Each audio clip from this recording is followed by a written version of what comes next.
Hello, ఆ mic ఎవరో తీసేశారు. ఇది నా మైక్ కాదు. ఎవరు అందమైన అమ్మాయి పిలిస్తే ఎక్కడ పడితే అక్కడికి వెళ్ళిపోవాలి. తెలుసా మీకు? మా అమ్మమ్మ పెంచలేదు. ఎప్పుడు ఆయన రాకపోయినా నాకు ప్రాబ్లం లేదు. నేను పిలిస్తే స్నేహాయుత వస్తారు. నాకు అది చాలు.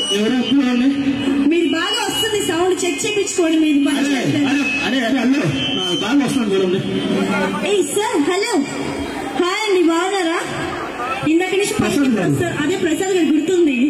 అప్పుడు లాస్ట్ టైం పెళ్లికండి ప్రసాద్ గారు అని మీరు గుర్తుపెట్టుకోరేమో. నేను అందరినీ గుర్తుపెట్టుకున్నాను. మేడం ఏమన్నా అన్నారు కదా, చూస్తున్నారా? పెళ్ళైందా? ఒక్కసారి కూడా 2 సార్లు.